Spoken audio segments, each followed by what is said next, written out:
तो तीसरा व्यक्ति बोला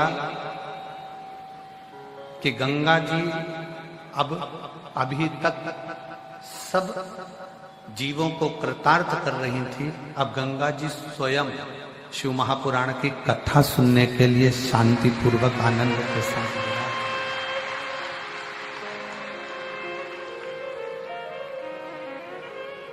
ये कथा स्वयं गंगा माँ, यमुना माँ, सरस्वती माँ और मेरे लेटे हुए हनुमान जी और इस प्रयागराज की धरा के लिए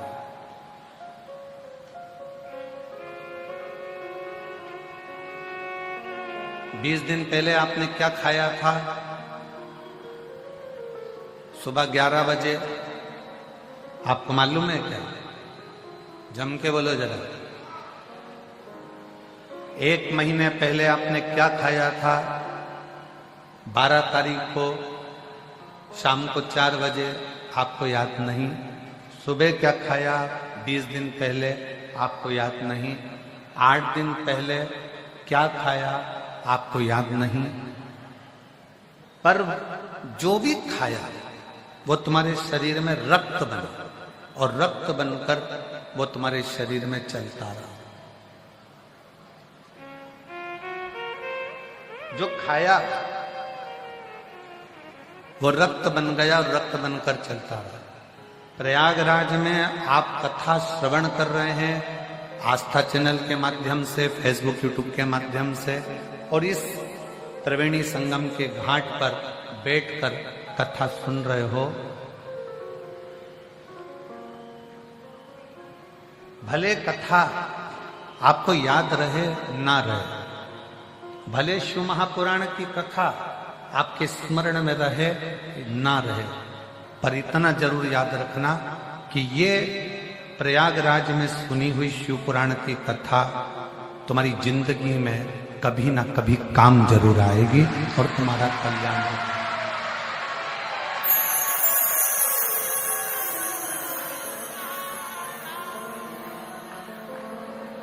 जिस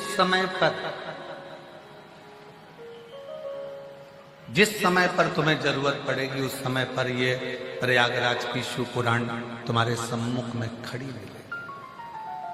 आपने यहां बैठकर जो श्री शिवाय नमस्तुभ्यम कहा है, आपने यहां बैठकर जो भगवान शंकर का नाम लिया है, आपने यहां बैठकर जो भगवान की भक्ति करी है, प्रयागराज की भूमि पर गंगा माँ का, यमुना माँ का, सरस्वती माँ का स्नान कर कर जो शंकर की कथा का रसतत्व ग्रहण कर रहे हो, ये काम। एक बड़ी सुंदर एक प्रसंग है। भारत की भूमि पर एक हरेश्वर शिवलिंग का वर्णन आता है।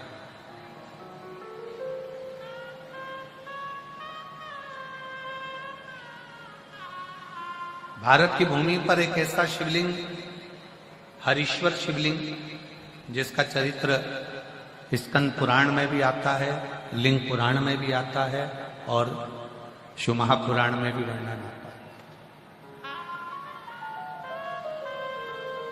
अभी आपको कहा कि ये प्रयागराज की भूमि पर सुनी हुई कथा तुम्हारे एक ना एक दिन काम जरूर आए। एक बार भगवान विष्णु के साथ में भी यही, एक बार भगवान नारायण के साथ में भी यही है।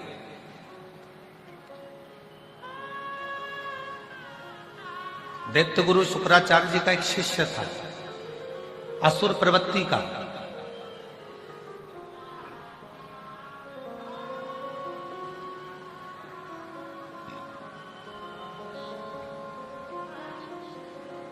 और दैत्य गुरु शुक्राचार्य जी का जो शिष्य था असुर प्रवृत्ति का, उसका नाम था श्रीदामा।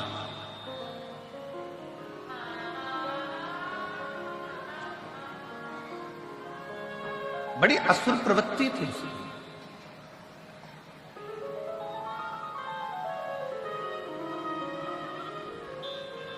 और शुक्राचार्य जी ने उसको ऐसा तप, ऐसा बल दिया, यदि जिंदगी में एक गुरु को यदि आप पकड़कर चल रहे हो और एक गुरु को यदि आप साथ कर चल रहे हो, तो वो गुरु आपको आपकी मंजिल तक पहुंचाकर ही रहता है। वो गुरु आपको आपकी मंजिल तक भेज कर ही रहेगा।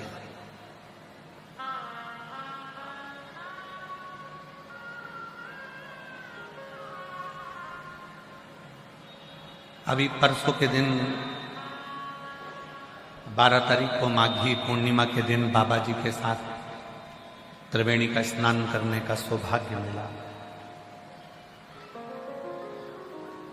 बाबा जी हाथ पकड़कर डुबकी लगवाई दिए और बड़ा सुंदर सौभाग्य स्नान का मिला। नाव में बैठकर त्रिवेणी तक गए, त्रिवेणी से वापिस आए। रात्रि को विचार कर रहे थे कि वो नाव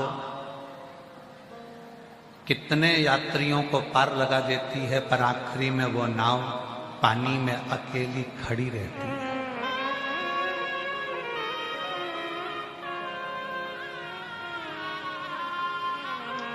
वो नाव कितने कितने यात्रियों को पार लगा रही है, कितने कितने यात्रियों को ले जा रही है, ला रही है, पर आखिरी में वो नाव अकेली पानी में खड़ी है, अकेली। नाव चलाने वाला भी उस नाव को छोड़कर चले जाता है और वो पानी की लहरों में, पानी के हिलोरे में अकेली खड़ी रहती है। हमारे मन में आया, जिंदगी में असली जो गुरु होता है ना, वो इसी नाव की तरह होता है, अपने शिष्यों को पार लगाता रहता है और अकेला हिलोरे मारकर भगवान की भक्ति में रमा है। अकेला जब बैठेगा तब सत्संग करेगा, जब बैठेगा तब हरि चर्चा करेगा, जब बैठेगा जब शिव चर्चा करेगा, जब बैठेगा जब भगवान की चर्चा करेगा, जब बैठेगा जब भगवत नाम का स्मरण करेगा, श्री शिवाय नमस्तुभ्यम जप लेगा, पंचाक्षर मंत्र नमः शिवाय कह लेगा, षडाक्षर मंत्र ओम नमः शिवाय कह लेगा। वो अपनी अलमस्ती में बैठा है, राम नाम, कृष्ण नाम, शिव नाम जप रहा है।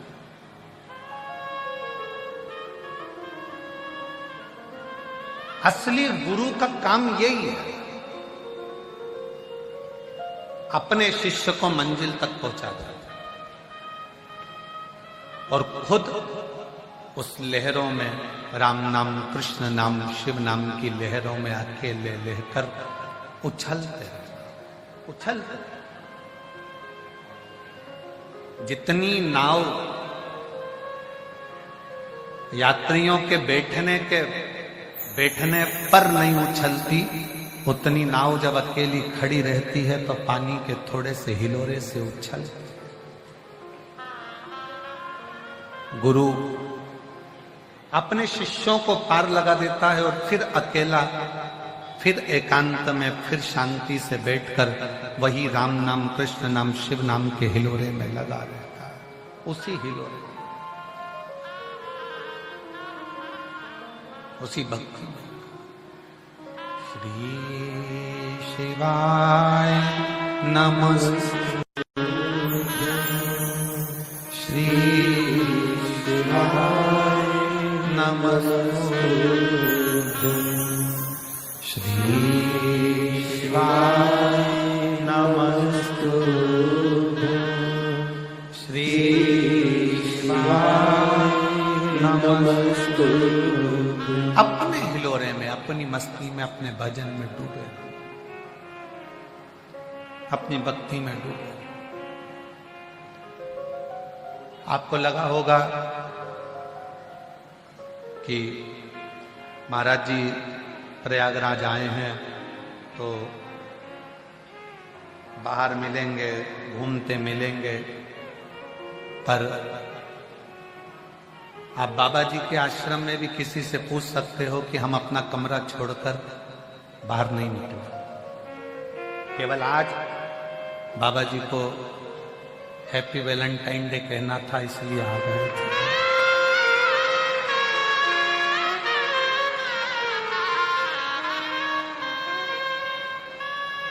ये तो स्नेह वाला विषय है, ये तो स्नेहता का भाग है। निकल गए बाहर, प्रणाम किया, नमन किया, थोड़ी देर बैठकर शिव चर्चा करी और फिर भंडारे में जाकर दर्शन किया। शिव तत्व। हम क्यों आए हैं इस प्रयागराज की भूमि पर? आप क्यों आए हो इस प्रयागराज की भूमि पर? गंगा का स्नान करना, त्रिवेणी का स्नान, संतों का दर्शन करना, बैठकर शिव महापुराण की कथा सुनना, और अकेले बैठे हो तो अपने करमाला से, मनमाला से शिव नाम का उच्चारण करो। क्यों आए? आप जिस लिए आए हो उसीलिए हम भी आए। हम भी इसीलिए आए। हमारा भी ये फर्ज है कि आए हो तो एकांत में बैठकर भगवत भजन करो, स्मरण करो, नाम जाप करो, कीर्तन करो, कुटिया में बैठो, भगवत नाम का जाप कर कर अपने जीवन को आनंद पाओ।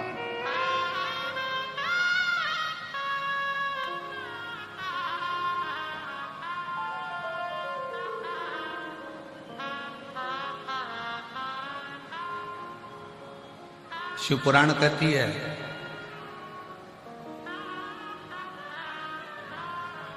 शुक्राचार्य जी ने अपने शिष्य श्रीदामा को इतना इतना प्रबल बना दिया था कि उसको वज्र का बना दिया।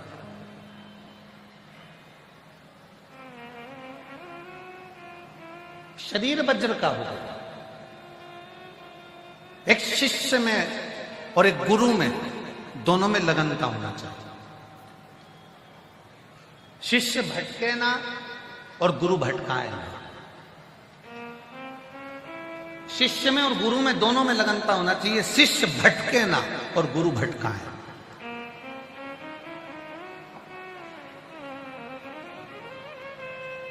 अगर शिष्य भटकेगा नहीं और गुरु भटकाएगा नहीं तो यह निश्चित है कि शिष्य भी मंजिल तक जाएगा और गुरु भी मंजिल तक जाएगा। दोनों दोनों।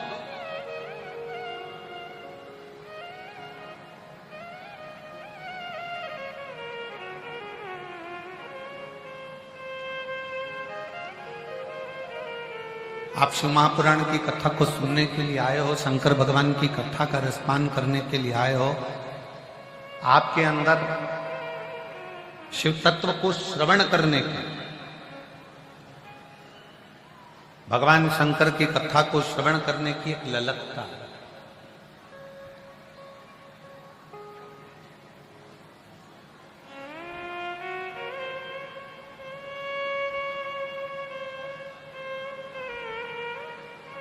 एक ललकता अपने भीतर जागृत होती है। वो रामराज से, उत्तर प्रदेश रामराज से आया हुआ वो आकाश बोल रहा था गुरुजी कि भगवान, हमने सुना है कि भगवान के लिए यज्ञ करना पड़ता है तो यज्ञ से भगवान जल्दी प्रसन्न होता है। हमने कहा पर तुलसी बाबा ने तो एक बात कही है कि कलयुग केवल नाम आधारा। मेरे तुलसी बाबा ने रामचरितमानस में ये नहीं लिखा कि तुम कुछ ये करो कि वो करो। तुलसी बाबा ने तो लिख दिया कि कली काल में एक काम अगर तुमने कर लिया, भगवान का जितना नाम जाप कर लिया, जितना जितना मंत्र जाप कर लिया, उतना उतना परमात्मा तुम्हें मिल जाए। क्यों? तुलसी बाबा को मालूम था कलिकाल में कई छोटे छोटे परिवार ऐसे होंगे जिनके बच्चों का भरण पोषण करने के लिए भी धन नहीं होगा। अच्छी पढ़ाई करने के लिए, अच्छे स्कूल में उनको भर्ती करने के लिए उनके पास पैसे भी नहीं होंगे। बीमार पड़ गया तो इलाज करवाने के लिए भी इतना धन उसके पास में नहीं है। जब बच्चों का पेट भरने का धन नहीं है कलिकाल में उसके पास, बच्चों को अच्छी एजुकेशन कराने के लिए उसके पास पैसा नहीं है, अच्छे बड़े हॉस्पिटल में इलाज कराने का उसके पास पैसा नहीं है, तो फिर वो यज्ञ कैसे करेगा? हवन कैसे करेगा? बड़े बड़े अनुष्ठान कैसे करेगा? तो तुलसी बाबा ने ये विचार करा कि भले शास्त्र कहते हो कि यज्ञ अनुष्ठान से भगवान प्रसन्न होता है, पर तुलसी बाबा ने अपनी अवधी भाषा में लिख दिया कि कलयुग केवल नाम आधारा और सुमर सुमर नर उतरहि पारा।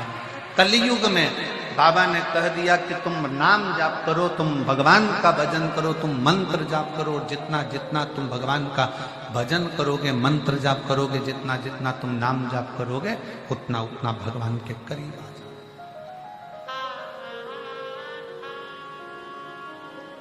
तुम जितना जितना मंत्र जाप कर रहे हो, तुम जितना नाम जाप कर रहे हो, तुम जितना स्मरण कर रहे हो, तुम जितना भजन कर रहे हो, उससे परमात्मा तुम्हारे करीब आ जाए। एक बात बताओ, पार्वती जी ने क्या करा था जो शंकर भगवान पार्वती जी को बिहा कर ले गए? माता सती ने क्या करा था जो भगवान शंकर सती को बिहा कर ले गए? मां उमा ने क्या करा था जो भगवान महेश उमा को बिहा कर ले गए?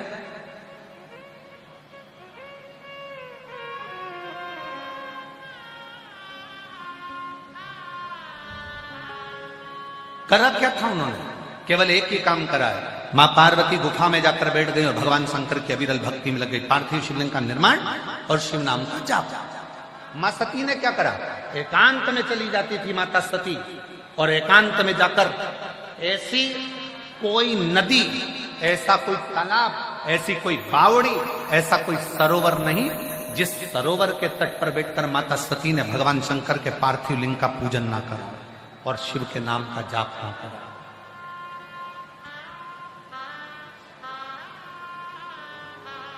और जब दक्ष प्रजापति को मालूम पड़ा कि मेरी बेटी सती शंकर को भज रही है, दक्ष प्रजापति को लगा कि मैं तो अपनी बेटी का विवाह नारायण के साथ करूंगा, इंद्र के साथ करूंगा, जो सर्वश्रेष्ठ देवों में देव हैं उनके साथ में विवाह करूंगा, पर मेरी बेटी तो शंकर को भज रही है, शिव को। मेरी बेटी तो शंकर भगवान को भज रही है। दक्ष प्रजापति ने सभा में घोषणा कर दी, मेरी बेटी का स्वयंवर रखूंगा। सारे देवताओं को निमंत्रण दे दिया, शंकर भगवान के पास कोई निमंत्रण नहीं भेजा। शिव जी के पास कोई निमंत्रण नहीं था। प्रसूति ने, माता सती की माता प्रसूति ने हाथ जोड़कर दक्ष प्रजापति से कहा, बेटी का मन है वो शंकर भगवान से विवाह करना चाहती है, तो तुम इस स्वयंवर में शिव को भी बुलाओ। दक्ष प्रजापति के भीतर अभिमान बहुत आ गया। और फिर निवेदन करूं, ज्ञानी को समझाना सरल है, अज्ञानी को समझाना सरल है, पर अभिमानी को समझाना दुनिया का सबसे कठिन। किसी के अंदर ज्ञान है तो आप उसको समझा सकते हो, वो अज्ञानी है तो आप उसको समझा सकते हो, पर अभिमानी व्यक्ति को समझाना बहुत कठिन है। जिसके मस्तक पर अभिमान समाहित हो जाए उसको समझाया नहीं जा सकता। प्रसूति माता ने हाथ जोड़कर दक्ष प्रजापति से निवेदन करा कि ये मेरी बेटी सती शिव जी को प्रेम करती है, वो शिव जी से शादी करना चाहती है, आप शंकर भगवान को भी स्वयंवर में बुलाओ। दक्ष प्रजापति क्रोध में आ गए और क्रोध में आकर दक्ष प्रजापति ने कहा, सुनो प्रसूति, मैंने जब बोल दिया कि जिसको मैंने निमंत्रण दिया है बस वही स्वयंवर में आएगा, सती को जिसको मैंने बुलाया है उसी में से पसंद करना पड़ेगा और उसी के गले में माला पहनाना पड़ेगा।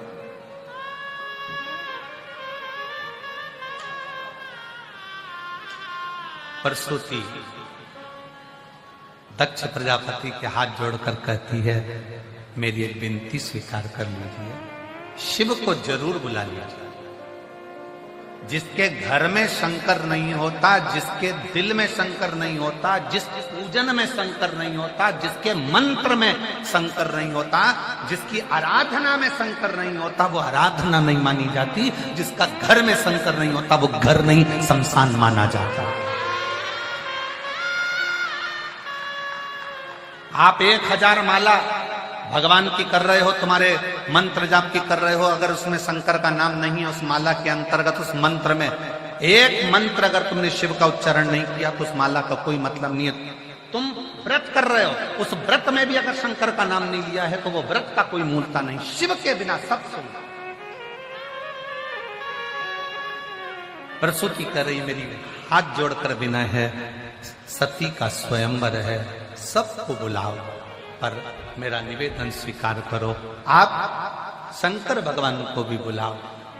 दक्ष प्रजापति ने फिर मना कर दिया। तब आखिरी में दक्ष प्रजापति ने मन में सोचा, अभिमान जब सिर पर आया, तब दक्ष प्रजापति ने कहा ठीक है प्रसूति तू